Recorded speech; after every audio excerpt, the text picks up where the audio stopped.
2021년 9월 30일 과학의 진실과 오류 제 4주차 수업을 시작하도록 하겠습니다. 오늘 수업은 수업 계획서에 따라서 제 5장 루크레티우스의 사물의 본성에 관하여 제 6장 서양 최초의 과학 백과사전인 플리니우스의 박물지에 대해서 강의를 하도록 하겠습니다.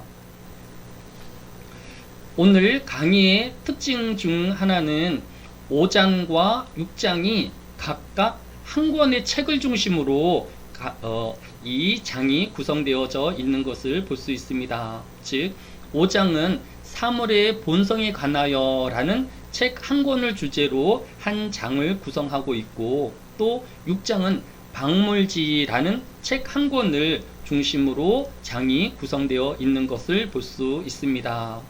오늘 우리가 진행할 워크샵도 백석대학교의 전자도서관을 이용하기입니다. 우리가 사람과의 만남을 통하여서 많은 영향을 받을 수 있고, 또 다른 영향과 또 성장을 할 수 있는 기회는 책을 통하여서 우리가 더 큰 성장과 변화를 꾀할 수 있게 되는 것을 볼 수 있습니다. 오늘 이 두 권의 책이 인류 역사에 어떤 영향을 미추었는지, 또 과학의 발전에는 어떤 기여를 했는지를 함께 살펴보도록 하겠습니다. 우리 교재 50페이지 6번째 줄에 보면 1417년 이탈리아의 포츠 브라치올리니는 독일의 한 수도원 서구에서 오래된 책 한 권을 발견하게 되어집니다. 이 책은 기원전 1세기경에 쓰여진 책이기 때문에 최소 1500년이나 오래되어진 이 책을 발견하게 되어진 것입니다. 이 책의 제목은 루크레티우스의 사물의 본성에 관하여 라는 책이었습니다. 여러분 중에서 혹시 1500년 된 책을 읽으라고 하면 그 책을 가까이 할 학생이 많지 않을 것입니다. 그런데 이 책이 어떤 책일까요? 우리 교재 51페이지 두 번째 줄에 보니까 로마의 뛰어난 철학자이고 또 교육자인 키케로가 그의 동생에게 보낸 편지가 있는데, 그 편지에는 루크레티우스의 책은 내가 편지에 쓴 그대로이다, 번쩍이는 재능이 풍부하고 매우 기교적이다 라고 평가하는 내용이 나타나고 있는 것을 볼 수 있습니다. 즉 로마의 가장 뛰어난 철학자이고 또 정치가라고 할 수 있는 키케로가 극찬할 수 있을 만큼의 내용을 담고 있었던 것을 볼 수 있습니다. 이 시기는 이 책이 쓰여지기 한 100여 년밖에 되어지지 않았기 때문에 참 내용이 이들에게는 매우 신선하게 느껴질 수 있었을 것입니다. 그런데 놀라운 것은 하버드 대학교의 교수이자 또 근대문학연구회의 회장인 스티븐 그린 블랙 교수가 이 책을 평가하기를, 이 책의 발견은 종교시대인 중세를 마감하고 르네상스 태동의 계기가 되었다라고 하였습니다. 즉 이 책이 발견된 1417년을 무엇의 탄생이라고 높이 평가하였던 것입니다. 여러분에게 퀴즈를 한번 내고 싶은데, 이 책의 제목이기도 합니다. 이 하버드 대학 교수가 쓴 책의 제목이기도 하고, 이 루크레티우스의 이 책을 높이 평가한 이 가로 안에 들어갈 말은 무엇일까요? 한번 여러분이 채팅창에 한번 남겨주기 바랍니다. 이 책이 발견으로 해서 1417년을 무슨 시대의 탄생이라고 평가를 하였습니다. 제가 지금 PPT 화면을 보고 있기 때문에 바로 정답을 알려드리면, 이 책의 발견으로 근대가 시작되어지게 되었다라고 평가하고 있는 것을 볼 수 있습니다. 아까 이야기한 것처럼 스티븐 그린블랙 교수는 근대 문학 연구회의 회장입니다. 그러니 근대 문학에 대해서 또 근대 철학에 대해서 누구보다도 깊은 조예가 있는 분인데, 이분이 이 책의 발견이야말로 근대를 여는 출발점이 되었다라고 평가했을 만큼 이 책은 매우 큰 의미를 담고 있는 것을 볼 수 있습니다. 여러분이 이 근대에 대한 좀 더 이해를 돕기 위해서 우리가 역사를 나눌 때에 크게 네 부분으로 나눕니다. 고대, 중세, 그 다음에 1번 가로 안에 있는 것처럼 근대, 그 다음에 현대, 이렇게 네 개의 시대로 나누곤 합니다. 우리가 여기서 시대의 구분을 편하게 하기 위해서 중세와 근대만 알게 되어지면 중세 이전을 고대로, 또 근대 이후를 현대로 나눌 수 있기 때문에 중세와 근대의 출발점과 또 종점을 아는 것이 중요합니다. 먼저 중세는 476년 소로마 제국의 멸망으로부터 시작해서 1453년 동로마 제국의 멸망까지를 말합니다. 즉 중세는 천여 년 동안의 시기를 중세라고 부릅니다. 또 현대는 제1차 세계대전이 종결되어진 1914년부터를 우리가 일반적으로 현대라고 이야기합니다. 따라서 근대는 1453년 동로마 제국의 멸망으로부터 시작해서 1차 세계대전이 일어나기 전인 1914년 이전을 우리가 근대라고 부르는 것입니다. 하기 때문에 근대도 거의 500년에 가까운 그런 긴 기간인 것을 볼 수 있습니다. 그런데 이 책이 이 500년의 근대를 시작하는 그런 중요한 의미를 담고 있다라고 평가하고 있는 것을 볼 수 있습니다. 도대체 이 책이 어떤 책이기 위해 1417년 이 책의 발견으로 근대가 탄생하게 되었다라고 하였을까요? 우리 교재 50페이지 첫 번째 줄에 보면 이 루크레티우스의 사물의 본성에 관하여의 내용이 잠깐 소개되어 있는데, 이 세계는 자연에 의해 만들어진 것으로 원자가 스스로 우연한 충돌에 의해 모든 방법으로 우연히 목적도 없이 의지도 없이 결합하여 내던져졌고, 그것이 커다란 물체, 즉 대지, 바다, 하늘과 같은 다양한 물체들을 탄생시켰다라고 기록되어 있는 것을 볼 수 있습니다. 이 루크레티우스의 사물의 본성에 관하여는 총 6권으로 되어 있는데, 1권과 2권은 물질의 근원인 원자에 대한 설명들을, 또 3권과 4권은 영혼의 문제를, 또 5권과 6권은 세계에 대한 의견을 이렇게 담아내고 있는 것을 볼 수 있습니다.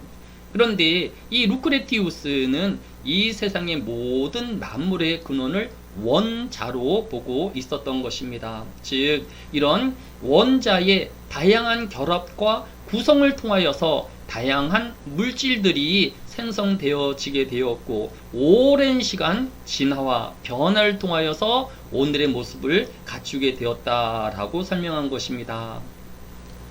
이 책이 쓰여진 기원전 1년부터 이 책이 발견되어진 1417년까지 이 책이 수도원에 잠들어 있었다라고 하였는데, 중세의 종교 시대에는 이 책이 주목을 받지 못하였기 때문입니다.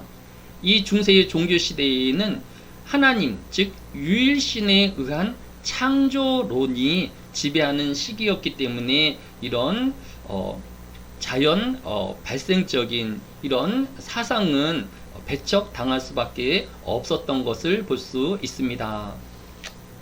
우리가 지난 2장에서 고대 그리스의 철학자들이 피타고라스는 만물의 근원을 물이라고 생각을 하였고, 숫자라고 생각을 하였고, 헤라클레이토스는 만물의 근원을 불이라고, 탈레스는 만물의 근원을 물이라고 이렇게 주장하였던 것을 볼 수 있습니다.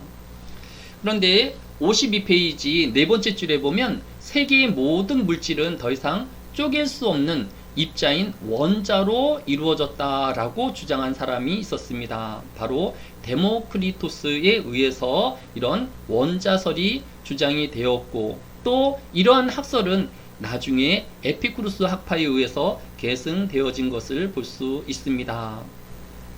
우리 교재 53페이지 13번째 줄에 보면 에피쿠루스 학파에게 생명의 탄생은 원자의 결합이고 죽음은 원자의 해처였다. 우리가 죽으면 몸의 원자들이 해체되어 자연 속으로 스며들어 또 다른 형태로 재결합한다고 보았다. 즉, 무는 의식도 기억도 없다라는 해석으로 사람들이 갖고 있었던 죽음의 공포를 씻어 주었던 것을 볼 수 있습니다. 우리 교재 54페이지 9번째 줄에 보면 죽음의 공포 해소와 함께 에피쿠루스의 다른 기원은 아테네 시민들에게 팽배했던 결종론, 즉 모든 것이 이미 정해져 있고 인간은 단지 그 궤도 위에 걸어가고 있다는 것으로 살인조차도 인간의 삶을 결정돼 있다는 결종론의 다른 대안인 인간의 자유의지를 주창했다라는 데에 큰 기여점이 있는 것을 볼 수 있습니다. 이처럼 에피쿠루스 학파가 사람들의 지지를 받아 성장하여서 에피쿠루스 학파와 양대의 철학사상으로 발전한 스토아 학파가 서서히 태동하게 되었던 것입니다. 정리를 하면 이 루크레티우스의 사물의 본성에 대하여는 이 세상은 끊임없이 운동하는 원자로 구성되어져 있고 정신과 신체는 분리되어 있지 않으며 단일한 물질적 실체만을 인정하였습니다. 즉 창조론을 부정하고 유물론 쪽 세계관을 천명하고 있는 것을 볼 수 있습니다. 우리 교재 55페이지 밑에서 네 번째 줄에 보면 스토아파에 대해서 설명이 나오는데, 스토아파라는 것은 주랑이라는 뜻의 의미에서 시작되어진 것을 볼 수 있습니다. 여러분이 지금 보이는 쭉 기둥들이 늘어서 있는 이런 주랑에서 강연과 가르침이 주로 이루어졌기 때문에 스토아파라고 불리우게 되었습니다. 우리 교재 57페이지 두 번째 줄에 보면 스토아파 로고스, 즉 인간은 누구나 선천적으로 이성을 갖고 태어나 우주의 이법을 파악하고 이해할 수 있는 존재다라고 하였습니다.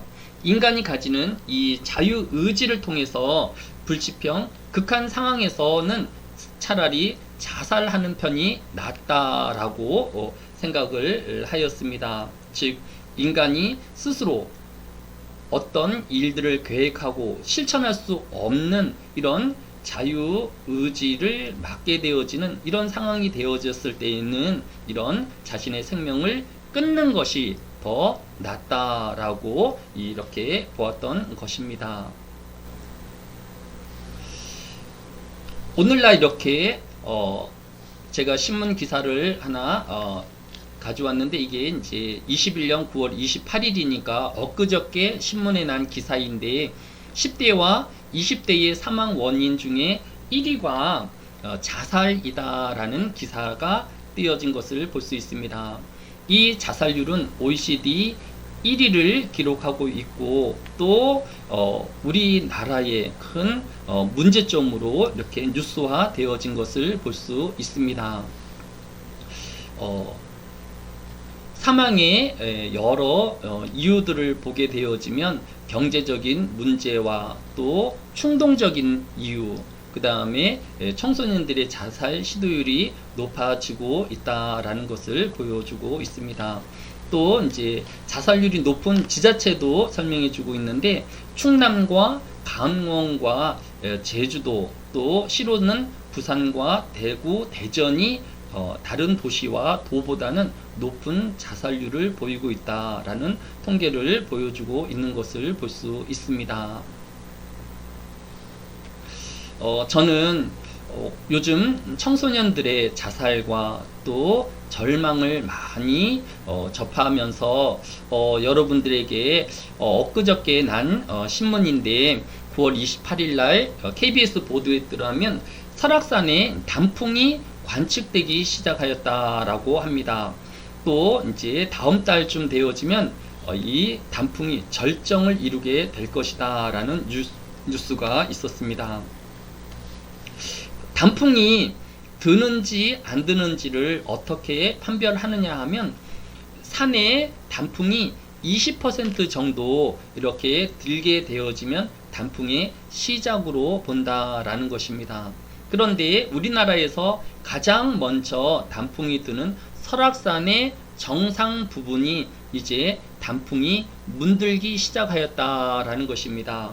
이제 곧 단풍이 산 전체를 문들게 되어질 것이고 이제 이 단풍이 남쪽으로 계속 남하하면서 우리나라의 모든 산들이 단풍으로 뒤덮이게 될 것을 이야기하고 있습니다. 그런데 이 단풍이라는 것이 나뭇잎과 또 나무에게 보면 이제 겨울을 앞두고 마지막 생명활동인 것을 볼 수 있습니다. 이들에게 마지막 노년의 시기이고 또 마지막 짧은 시간인데 그것을 바라보는 우리 인간들에게는 가장 아름다운 시기, 봄과 여름에 거들떠도 보지 않았던 산을 찾아서 나무를 찾아서 우리가 단풍 구경을 가고 있지 않습니까? 어떻게 보면 사람도 젊었을 때와 또 어렸을 때에 보다 백발과 또 노년의 몸이 되었을 때에 그 나무에게는 불편하고 또 부자연스럽지만 그것을 바라보는 우리 사람들에게 가장 아름다운 모습으로 보여지는 것처럼 인간의 모습도 어렸을 때와 또 청년의 때보다 또 노년의 늙은 우리의 몸들이 더 아름답고 또 다른 무엇을 시사해주는 그런 시기가 되어질 수도 있다라는 것을 보게 되어집니다. 따라서 단풍이 아름다운 것처럼 우리의 나이 들어감과 또 병 들어감도 절망이나 또 자살로 스스로 자신을 비관할 상황이 아니다라는 것을 또 우리에게 일깨워주고 있는 것을 볼 수 있습니다. 여러분들이 여러분의 자신을 소중하게 또 자연을 또 아름답게 바라보는 그런 시선이 있었으면 좋겠습니다. 오늘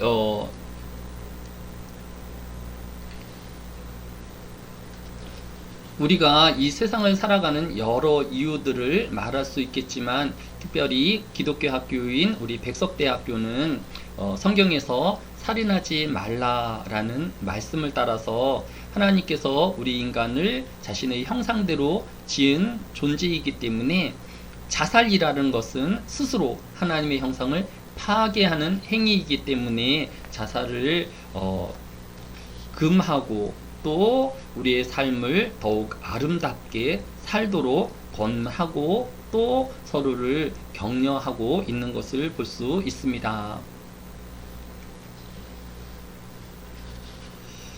교재 57페이지 밑에서 두 번째 줄에 보면 로마 제국이 지중해 패권을 장악한 이후에 로마의 박해에도 불구하고 기독교는 계속적인 성장을 이루어 갔습니다.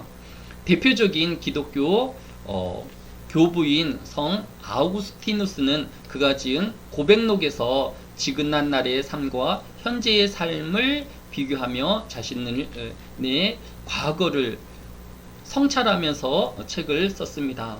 그는 감각이나 지식 등과 같은 우리 자신의 힘으로는 하나님을 만날 수 없고 오직 하나님의 은혜로만 하나님을 알게 된다라고 쓰고 있는 것을 볼 수 있습니다. 그는 그의 책인 고백록을 통하여서 사랑이 진리를 깨닫게 한다고 또 습관은 제2의 천성을 낳는다고 당신을 괴롭히고 슬프게 하는 일들은 하나의 시련이라고 생각하며 또 쇠가 달구어져서 단단해지는 것처럼 이런 시련이 인생을 단단하고 또 의미 있게 한다라고 하였습니다.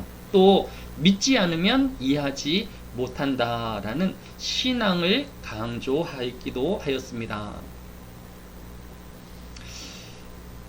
지금까지 우리가 살펴본 것을 정리하면 이 루크레티우스는 유물론적 세계관의 문을 연 사람으로 볼 수 있습니다. 그는 무에서는 아무것도 생기지 않는다. 즉 원자들의 활발한 활동과 변화를 통하여서 물질을 이루어가며 또 다양한 변화를 이루어간다라고 주장하였습니다. 이에 반해서 아우구스티누스는 유실론적 세계관으로 무로부터의 창조, 즉 절대자 하나님으로부터 온갖 종류의 생명체들과 또 물질들이 무에서 유로 창조되었다라고 기록하고 있는 것을 볼 수 있습니다. 그래서 이 큰 유물론적 세계관과 유실론적 세계관으로 우리 세상을 나누어 볼 수 있다라는 것을 볼 수 있습니다. 자, 1교시 수업은 여기까지 정리하고 잠시 여러분들하고 좀 소통하는 시간을 갖도록 하겠습니다.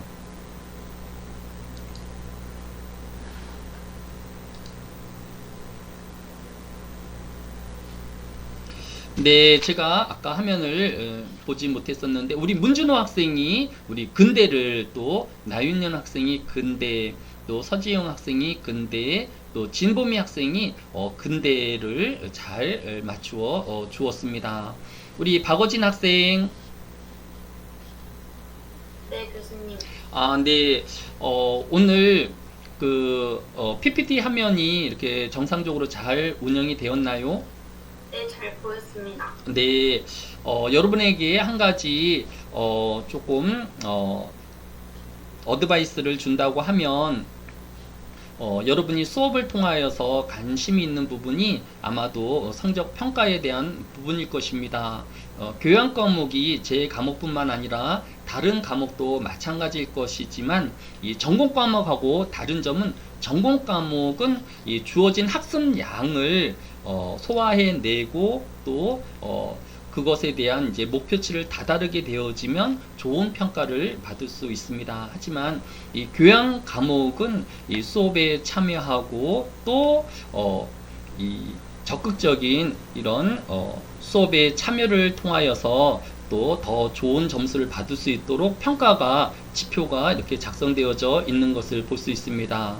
오늘 아까 토론실에 과제 수행하는 것도 보게 되어지면 좀 몇몇 학생들은 이 과제에 참여를 좀 등한시하는 학생들이 있는데 이런 참여율이 저조하면 좋은 평가를 받기가 매우 어렵습니다. 따라서 여러분들이 이후에 워크숍 참여에 좀 더 적극적으로 참여해 주기를 바랍니다.